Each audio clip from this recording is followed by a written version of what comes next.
مرحبا مرحبا آمد رمضان ہے، کھل اٹھے مرجھائے دل، تازہ ہوا ایمان ہے۔ تجھ پہ صدقے جاؤں رمضان، تو عظیم الشان ہے۔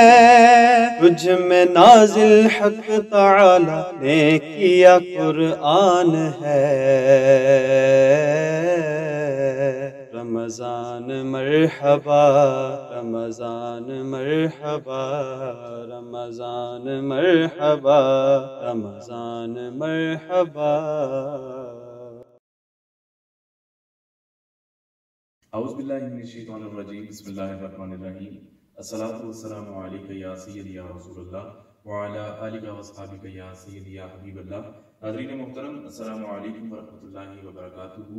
آپ دیکھ رہے ہیں ابدال ٹی وی کی خصوصی نشریات پروگرام نعمت سحر، اپنے میزبان محمد حارث قادری کے ساتھ۔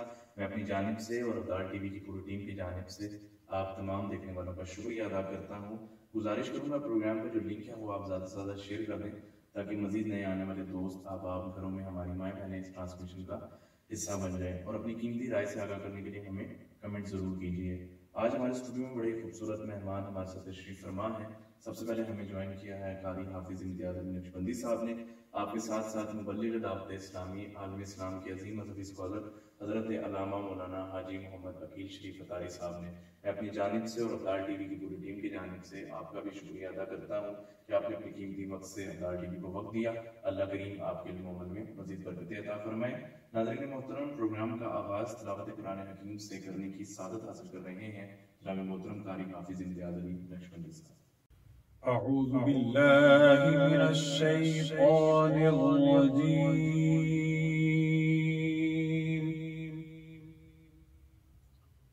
بسم اللہ الرحمن الرحیم۔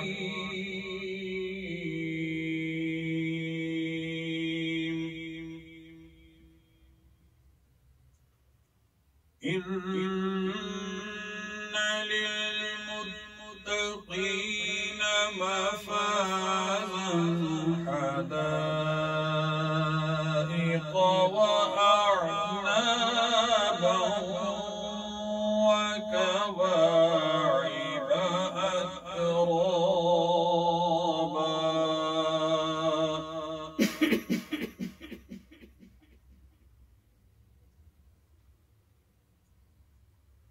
وكأسا دهاقا لا يسمعون فيها لغوا ولا كذابا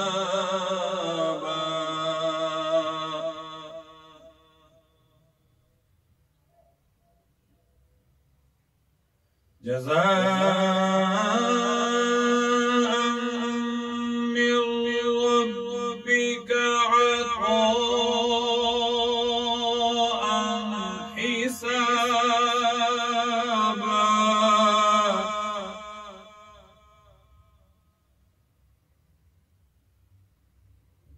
رب السماوات والأرض وما بينهما الرحمن لا يملكون منه خطابا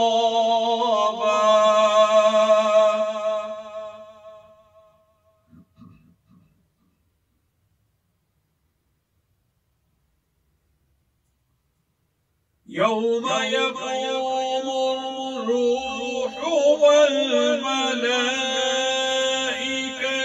صفا لا يتكلمون إلا من أذن له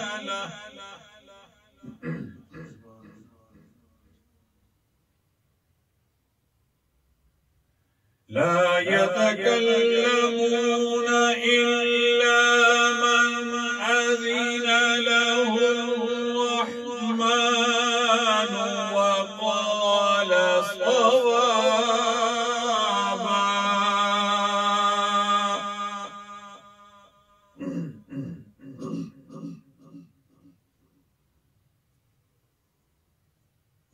ذلك اليوم الحق فمن شاء اتخذ إلى ربه مآبا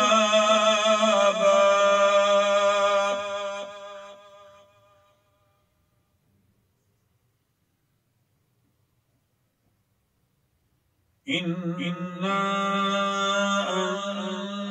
أنذرناكم عذابا قريبا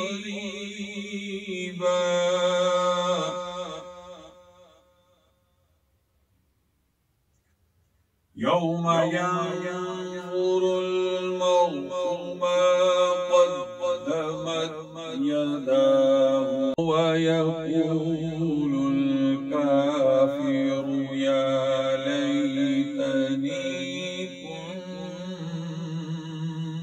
كنت ترابا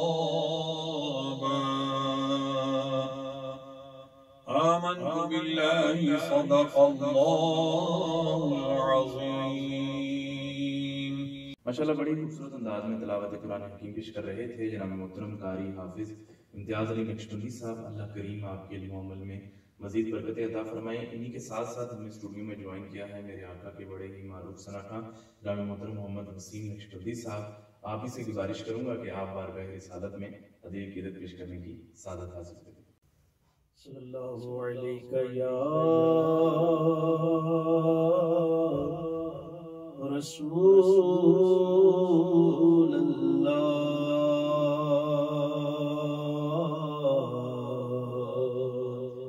وسلم علیک یا حبیب اللہ. رحمت کا ہے دروازہ کھلا مانگ ارے مانگ. رحمت کا ہے دروازہ کھلا مانگ ارے مانگ. دیتا ہے کرم ان کا صدا مانگ ارے رحمت کا ہے دروازہ کھلا مانگ ارے مانگ. دیتا ہے کرم ان کا صدا مانگ ارے مانگ. آ جائے گا ایک روز بھی طیبہ سے بلاوا. آ جائے گا ایک روز بھی طیبہ سے بلاوا. آ جائے گا ایک روز بھی طیبہ سے بلاوا. ہر وقت مدینے کی دعا مانگ ارے مانگ. ہر وقت مدینے کی دعا مانگ ارے مانگ. دیتا ہے کرم ان کا صدا مانگ ارے مانگ. اور بھر جائے گا کشکول مرادوں سے تیرا بھی. بھر جائے گا کشکول مرادوں سے تیرا بھی. بھر جائے گا کشکول مرادوں سے تیرا بھی. ہر بن کر میرے آقا کا گدا مانگ ارے مانگ. بن کر میرے آقا کا گدا مانگ ارے مانگ. صدا مانگ ارے ماں،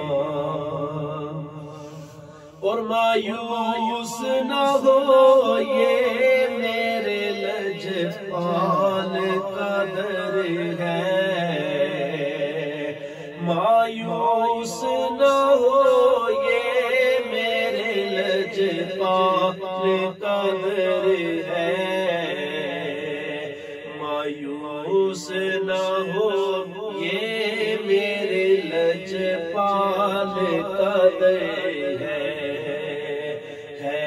کس لیے خاموش کھڑا مانگ ارے ماں، ہے کس لیے خاموش کھڑا مانگ ارے ماں، دیتا ہے کرم ان کا صدا مانگ ارے ماں، اور سرکار سے سرکار کو مانگو گا نیازی، سرکار سے سرکار کو مانگو گا نیازی، سرکار سے سرکار کو مانگو گا نیازی، سرکار نے جس وقت کہا مانگ ارے ماں، سرکار نے جس وقت کہا مانگ ارے ماں، دیتا ہے کرم ان کا صدا مانگ ارے ماں، رحمت کا ہے دروازہ کھلا مانگ ارے ماں، دیتا ہے کرم ان کا صدا مانگ ارے ماں۔ ماشاءاللہ بڑی خوبصورت انداز میں بارگاہ رسالت میں ہدیے کی پیش کر رہے تھے جناب محترم محمد وسیم نقشبندی صاحب۔ اللہ کریم آپ کے سوز و گداز میں، آپ کے علم و عمل میں مزید برکتیں عطا فرمائے۔ مدینے کے سلطان سرکار دو جہاں صلی اللہ علیہ وآلہ وسلم کا فرمان عالی شان ہے کہ روزہ اور قرآن بندے کے لیے قیامت کے دن شفاعت کریں گے۔ روزہ عرض کرے گا، اے رب کریم عز و جل، میں نے کھانے اور خواہشوں سے اسے دن میں روک دیا، میری شفاعت اس کے حق میں قبول فرما۔ قرآن کہے گا، میں نے اسے رات میں سونے سے باز رکھا، میری شفاعت اسی کے لیے قبول کر۔ پس دونوں کی شفاعتیں قبول ہوں گی۔ حضرت محترم، رمضان المبارک اپنی تمام تر فیوز و برکات کے ساتھ جاری و ساری ہے۔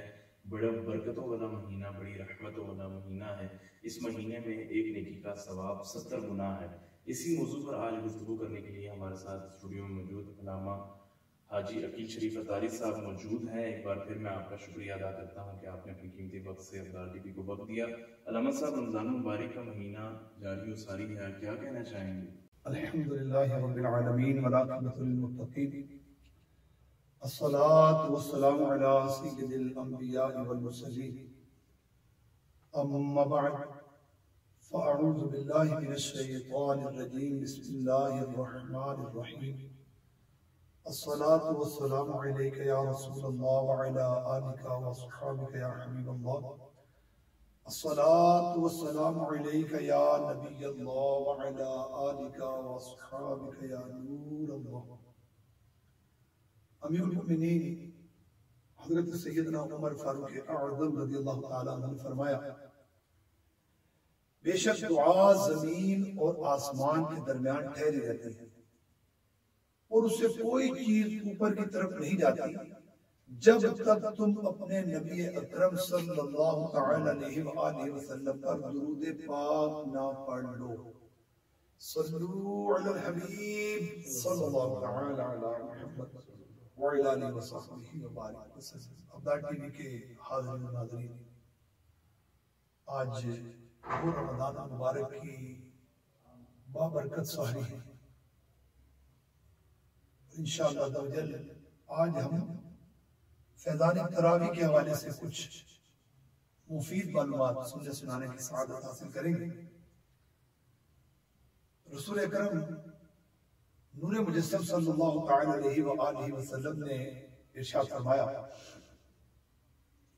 جو رمضان میں ایمان کے ساتھ اور طلب ثواب کے لیے قیام کرے تو اس کے گزشتہ گناہ بخش دیے جائیں گے۔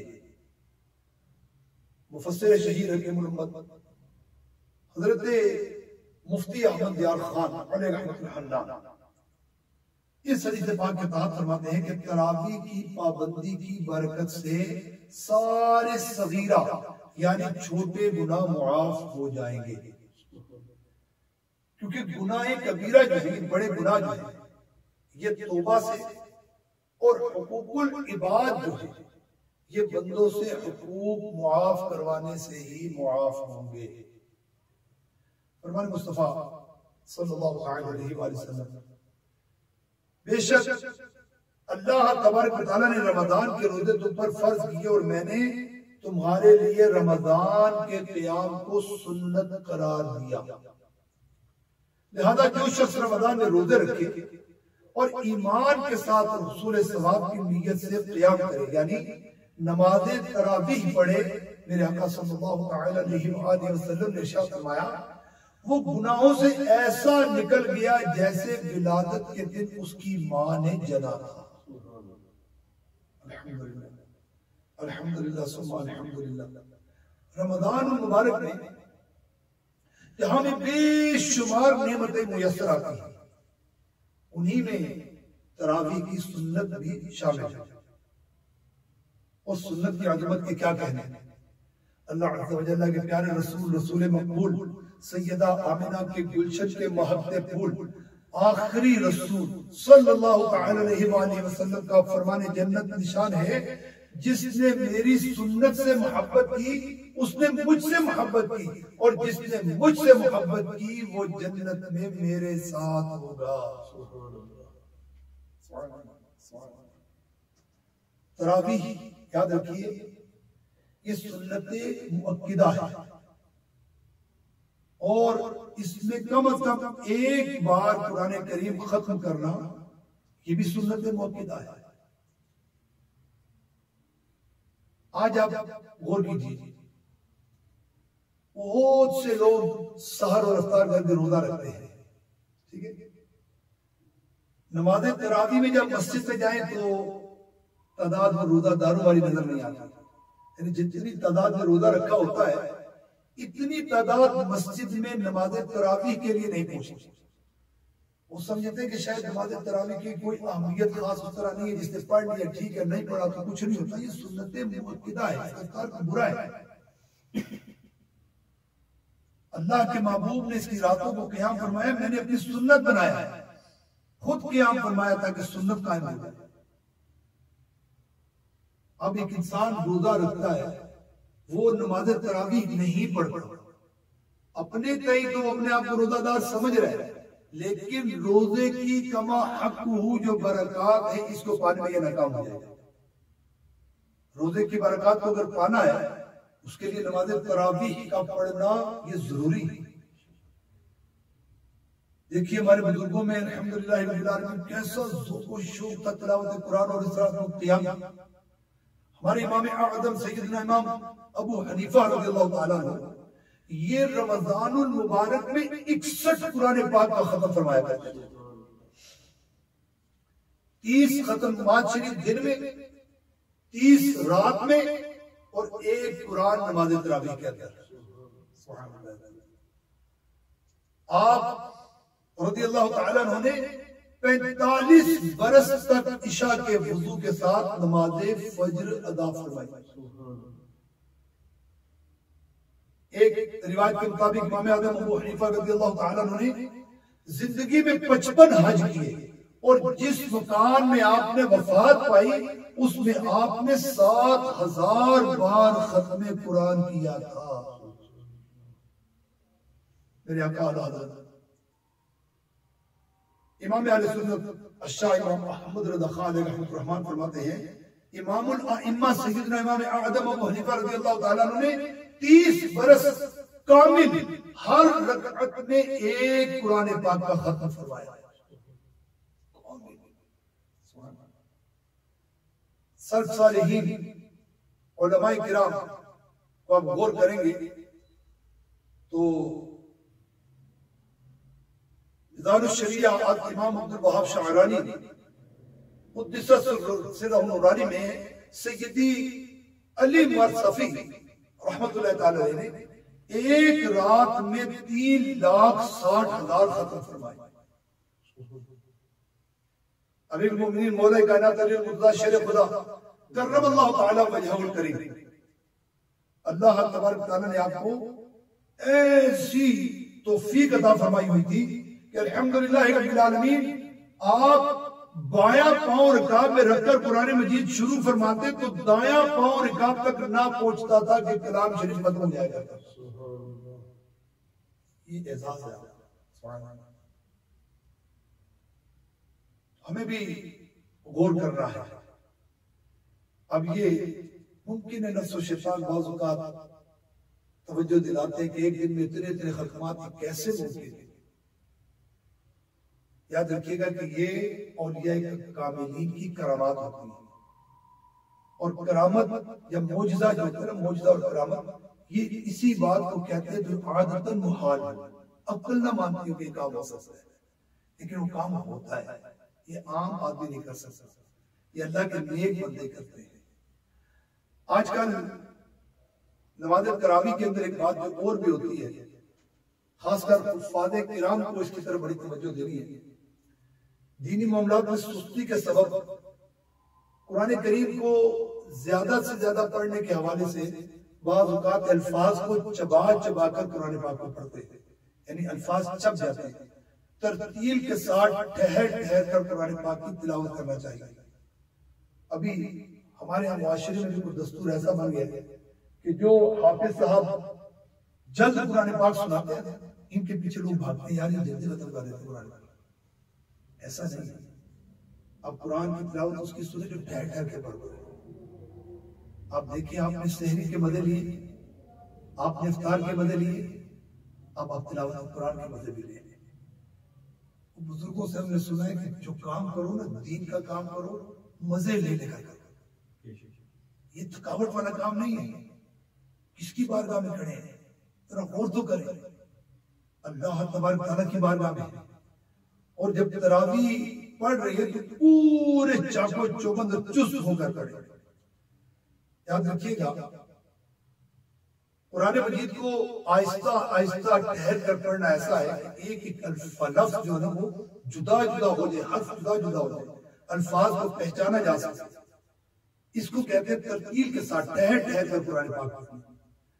باقی تلاوت قرآن کے حوالے سے جو ہماری مساجد اور دیگر معاملات کے اندر ایک بات اور پائی جاتی ہے، اس میں بھی بہت ساری باتیں ہم نے علماء کرام سے، مفتیان کرام سے یہ سیکھنی ہے کہ تراویح کے بارے میں اجرت لینا، اس کے معاملات کس طرح سے.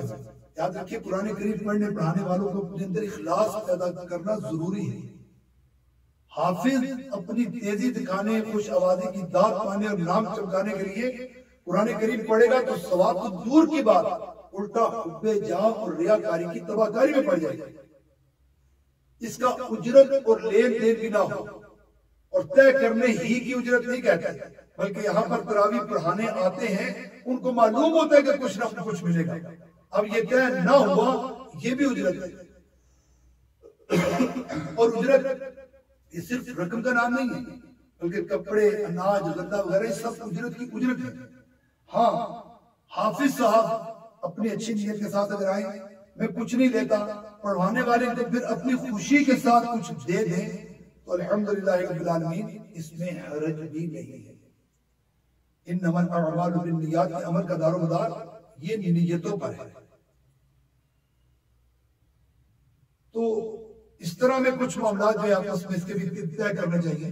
اور اعلیٰ حضرت عظیم المرتبہ شاہ امام احمد رضا خان رحمۃ الرحمان نے اپنے مبارک فتاوے میں نماز تراویح کے لیے حافظ صاحب کی ترکیب کیسے کی جائے اس کو بھی بیان فرمایا ہے.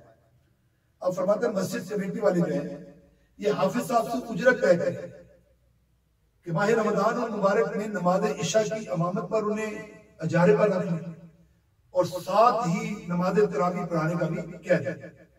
اب نماز عشاء کے ساتھ یہ نماز تراویح شامل ہو جائے گی۔ اس طرح 2 سے 3 گھنٹے کی ان کو نوکری کی آفت آتا ہے، اور 2-3 گھنٹے مثال کے طور پر رات 8 بجے آپ نے آ جانا ہے تو رات 11 بجے تک جو سلسلہ آپ نے مسجد کے اندر گزارنا ہے۔ اب اس میں ان کی تنخواہ جو مقرر کی جائے، اب حافظ صاحب جب اس تنخواہ کو منظور فرما لیں تو اس طرح 3 گھنٹے کی ڈیوٹی کا ان کا اجارہ بن جائے گا، اور اعلیٰ حضرت اس کو بالکل جائز اور درست قرار دیا ہے۔ ہر کیا قرآن پاک میں جو ختمات شریف ہیں اس میں بھی بہت احتیاط کی جائے۔ اللہ عز و جل کے محبوب دانا غیوب منزہ عن العیوب صلی اللہ علیہ وسلم نے خود بھی نماز تراویح ادا فرمائی اور اس کو خوب پسند بھی فرمایا۔ چنانچہ صاحب قرآن مدینے کے سلطان صلی اللہ علیہ وسلم کا فرمان ہے، جو ایمان اور طلب ثواب کے سبب رمضان میں قیام کرے گا اس کے پچھلے گناہ بخش دیے جائیں گے۔ پھر میرے آقا صلی اللہ علیہ وسلم نے اس اندیشے کی وجہ سے ترک بھی فرمائی کہ نماز تراویح میری امت پر فرض نہ کر دی جائے۔ امیر المومنین حضرت سیدنا عمر فاروق اعظم اپنے دور خلافت میں ماہ رمضان کی ایک رات مسجد میں دیکھا کہ لوگ جدا جدا نماز تراویح ادا کر رہے ہیں، کچھ اکیلا ہے، کچھ کسی کی ابتدا میں۔ یہ دیکھ کر آپ نے فرمایا میں مناسب خیال کرتا ہوں ان سب کو ایک امام پر جمع کر دوں، لہذا آپ رضی اللہ تعالیٰ عنہ نے حضرت سیدنا ابی بن کعب رضی اللہ تعالیٰ عنہ کو سب کا امام بنایا۔ پھر جب دوسری رات تشریف لائے تو دیکھا کہ لوگ با جماعت نماز ادا کر رہے ہیں، تو سرکار دو عالم صلی اللہ تعالیٰ علیہ وسلم بہت خوش ہوئے اور فرمایا ھذا نعم البدعۃ ھذہ، یعنی یہ اچھی بدعت ہے۔ یاد رکھیے محبوب رب الجلال صلی اللہ تعالیٰ علیہ وسلم ہمارا کتنا خیال ہے کہ جماعت تراویح پر بیچینہ فرمائی کہ امت پر فرض نہ کر دی جائے۔ اب اس سے یہ وسوسہ دل میں آئے گا کہ نماز تراویح کا باقاعدہ جماعت سرکار مدینہ صلی اللہ تعالیٰ علیہ وسلم بھی جاری فرما سکتے تھے، مگر نہ فرمائی، اور اچھے طریقے رائج کرنے کا اپنے غلاموں کو میرے آقا نے موقع عطا فرمایا۔ شاہ خیر النام صلی اللہ تعالیٰ علیہ وسلم نے یہ کام سیدنا فاروق اعظم رضی اللہ تعالیٰ نے اپنی مرضی سے نہیں کیا، بلکہ سرکار مدینہ صلی اللہ علیہ وسلم نے تا قیامت ایسے اچھے کام جاری کرتے رہنے کی اپنے حیات ظاہری میں ہی اجازت مرحمت فرما دی تھی۔ اور میرے آقا صلی اللہ علیہ وسلم نے ارشاد فرمایا جو کوئی اسلام میں اچھا طریقہ جاری کرے گا اس کو اس کا ثواب ملے گا، اور اس کے بعد جو لوگ اس پر عمل کریں گے اس کا ثواب اس کو ملے گا، اور ان کے ثواب میں کچھ کمی نہ ہوگی۔ اور جو شخص اسلام میں برا طریقہ نکالے گا اس پر اس کا گناہ بھی ہے، اور ان لوگوں کا بھی جو گناہ کریں گے اور اس کے بعد اس پر عمل کریں گے، اور ان کے گناہوں میں کچھ کمی واقعہ نہ ہوگی۔ یہ یاد رکھیے، اچھے طریقے نکالنا اسلام میں، اس کو کہتے ہیں بدعت حسنہ۔ کیا کہتے ہیں؟ بدعت حسنہ۔ امیر المومنین حضرت عمر فاروق اعظم رضی اللہ تعالیٰ عنہ نے یہ اچھی بدعت قائم فرمائی، اور سرکار مدینہ صلی اللہ تعالیٰ علیہ وسلم نے اس کو اچھا جانا۔ اب یہ بدعت جو ہے نا، اچھی بدعت حسنہ، اس میں کوئی کسی کو اعتراض نہیں۔ اب دیکھیے بعض لوگ اس پر وہ کلام کرتے تو بیجا کلام، مسجد پر گنبد و مینار بنانا یہ بدعت حسنہ ہے، ہر مسجد کے اندر بنا ہوا۔ امام مفصل سرکار مدینہ صلی اللہ تعالیٰ علیہ وسلم اور صحابہ کرام کے دور میں نہیں تھے۔ امام مفصل، امام مجمل 6 کلمے اور ان کی تعداد و ترکیب، یہ پہلا دوسرا اس کے نام، قرآن پاک کے 30 پارے بنانا، اعراب لگانا، ان میں رکوع بنانا، ربوط اور اوقاف کے علامات لگانا، بلکہ نقطے تک لگانا، جلدیں خوبصورت چھپانا، احادیث مبارکہ کو کتابی شکل دینا، اس کی اسناد جاری کرنا، ان کے صحیح، حسن، ضعیف اور موضوع وغیرہ کے اقسام بنانا، فقہ، اصول، فقہ، علم، کلام، زکوٰۃ، فطرہ، سکہ، راج الوقت، بلکہ یہ تصویروں والے نوٹوں سے ادا کرنا، یہ زکوٰۃ، فطرہ وغیرہ جو ہے، اونٹوں وغیرہ کی بجائے سفینے یا ہوائی جہاز کے ذریعے سفر کرنا، شریعت و طریقت کے چاروں سلسلے، حنفی، شافعی، مالکی، حنبلی، قادری، نقشبندی، سہروردی اور چشتی، یہ سارے کے سارے بدعت حسنہ ہیں۔ یہ نہ نبی پاک صلی اللہ علیہ وسلم کے دور میں تھے، نہ صحابہ کرام علیہم رضوان کے دور میں تھے۔ تو ہو سکتا ہے کسی کے ذہن میں سوال ہو کہ کل بدعت دلالت و کل دلالت فی النار، کہ یعنی ہر بدعت یعنی نئی بات جو گمراہی ہے اور ہر گمراہی جنت میں جہنم میں لے جانے والی ہے. تو یاد رکھیے گا شر الامور ہے جو ہے نا بدترین کام، نئے طریقے میں ہر بدعت جو نئی بات گمراہی میں ہے اس کا جواب یہ ہے کہ ان دونوں مبارکوں ان دونوں احادیث مبارکہ سے مراد یہ ہے اچھی بدعت جو ہے وہ اچھی ہے اور بری بدعت یہ بری ہے. یقیناً جو بدعت حسنہ ہے اس کے اجرا میں کوئی بھی کسی قسم کا نقصان نہیں ہے. الحمدللہ رب العالمین، اللہ تعالیٰ نے ہم سب کو یہ نماز تراویح کی جو توفیق رفیق نصیب فرمائی، تو جو ابھی تک بھی اس سے معروف رہے نا ان کو چاہیے کہ یہ آج ہی سے نیت کر لیں کہ رمضان المبارک بھی خاص عبادت ہے اور یہ رمضان المبارک ہی میں ملتی ہے. پورا سال آپ نماز تراویح نہیں پڑھتے، رمضان المبارک میں نماز تراویح ملتی ہے. پورا سال عشاء کی نماز میں آپ کو وطر کی جماعت با جماعت نہیں ملتی، رمضان المبارک میں ملتی ہے. تو یہ کتنی برکتیں ہیں، خاص یہ برکتیں اور خاص نعمتیں ہیں، ان کے حصول کی ہم سب کو کوشش کرنی چاہیے. نماز تراویح کی کچھ مطلب سماعت فرمائیے. نماز تراویح جو ہے ہر عاقل بالغ، ہر مرد اور عورت پر کے لیے سنت مؤکدہ ہے اور اس کا ترک کرنا جائز نہیں ہے. حضرت سیدنا فاروق اعظم رضی اللہ تعالیٰ عنہ کے دور میں آپ کے عہد کے اندر 20 رکعتیں ہی پڑھی گئی، اور جو اس کی تراویح کی جماعت ہے یہ سنت مؤکدہ علی الکفایہ ہے. اگر سارے لوگوں نے جماعت چھوڑ دی تو بہت برا کیا، اور چند افراد نے جماعت کے ساتھ نماز پڑھ لی اور کچھ نے تنہا نماز پڑھی، وہ جماعت کی فضیلت سے محروم رہے. اور جنہوں نے جماعت کے ساتھ نماز بھی پڑھی اور نماز تراویح بھی پڑھی انہوں نے برکتوں کو زیادہ پایا. اسی طرح یاد رکھیے تراویح کا وقت بھی یہ عشاء کے فرض پڑھنے کے بعد سے لے کر صبح صادق تک ہے. عشاء کے فرض ادا کرنے سے پہلے اگر کسی نے نماز تراویح پڑھی تو نماز تراویح نہیں ہوگی. اب اسی طرح جب 29 رمضان مبارک کے بعد یا 30 کے بعد جب چاند نظر آ جاتا ہے تو چاند نظر آنے کے معاملے میں اگر تاخیر کا سبب ایسا ہو تو مستحب یہ ہے کہ تہائی رات تک اس کو تاخیر رکھتے رہے، اور اگر تہائی رات تک چاند کی خبر نہ ملے تو نماز تراویح پڑھنے اس میں کوئی کراہیت نہیں، اگرچہ بعد میں چاند کا اعلان بھی ہو جائے. تو اگر کسی کی نماز تراویح فوت ہو جائے تو یاد رکھیے گا اس کی قضا نہیں. نماز تراویح کی 20 رکعتیں 2 سلاموں کے ساتھ اور ہر 4 رکعت کے بعد ترویح یعنی بیٹھنا تھوڑی دیر کے لیے، اور سبحان ذی الملک والملکوت سبحان ذی العزت والعظمت یہ والی تسبیح یہ والی پڑھی جائے. جب تراویح کی نماز بعض ایسا ہوتا ہے کہ لوگ اپنے گھروں میں یہ حالوں کے اندر یہ نماز قائم کرتے ہیں. اگر کوئی شرعی عذر نہیں ہے تو جو مسجد کی جماعت ہے یہ یاد رکھیے گا کہ یہ واجب ہے. ان لوگوں کے لیے حکم یہ ہے کہ یہ مسجد میں جماعت کے ساتھ نماز ادا کریں، اس کے بعد اپنے گھر میں ہال میں جس جگہ یہ نماز تراویح کا اہتمام کیا ہے وہاں پر جا کر نماز تراویح ادا کر سکتے ہیں. فرض نماز مسجد میں پڑھنا ہوگی. اگر کوئی فرض نماز مسجد میں نہیں پڑھتا تو مسجد میں فرض نماز پڑھنا یعنی جماعت کے ساتھ نماز پڑھنا یہ واجب ہے، وہ واجب کا ترک ہوگا اور واجب کا ترک جو ہے یہ گناہ ہے. بعض لوگ نابالغ بچوں کو امام بنا کر ان کے پیچھے نماز پڑھتے ہیں. نابالغ کے پیچھے نابالغ ہی کی جماعت ہوگی، بالغ کی جماعت نہیں ہوگی. اسی طرح بالغ کی تراویح جو ہے نا وہ بھی نابالغ کے پیچھے نہیں ہوگی. تراویح میں پورا قرآن پاک پڑھنا یہ سنت مؤکدہ علی الکفایہ ہے، یعنی چند لوگوں نے ختم قرآن کا اہتمام کر لیا اور باقی اگر نہ کر سکے تو ان سے یہ جو سلسلہ ہے اسے معاف کر دیا جائے گا. اگر کوئی بھی نہیں کرے گا تو پھر یہ بہت برا کرے گا. اسی طرح نماز تراویح جو ہے اگر کسی وجہ سے فاسد ہو جائے تو اس کا اعادہ کرے تاکہ ختم قرآن میں نقصان نہ ہو. اور اگر کوئی سورت یا کوئی آیت چھوٹ جائے اور آگے بڑھ جائے تو اسے پھر دوبارہ پڑھ لے تاکہ یہ بھی مکمل ہو جائے اور اس میں بھی کوئی کمی باقی نہ رہے. اسی طرح نماز تراویح کے حوالے سے انشاءاللہ بے شمار ہمارے پاس معلومات میں کچھ عرض کرنے کی سعادت حاصل کی. دعا کریں اللہ تبارک تعالیٰ ہم سب کو یاد رکھے، عمل کر کے اس کو پڑھنے کی توفیق رفیق نصیب فرمائے. نماز تراویح کا خاص اہتمام کریں، یہ روزے کی خاص عبادت ہے. اللہ جل جلالہ ہمیں عمل کی توفیق نصیب فرمائے. صلو علی الحبیب صلی اللہ تعالی علی محمد وعلی آلہ وصحبہ. ماشاءاللہ بڑے ہی خوبصورت انداز میں علامہ صاحب رمضان المبارک کے فیض و برکات کے حوالے سے گفتگو کر رہے تھے. اللہ کریم آپ کے علم و عمل میں مزید برکتیں عطا فرمائے.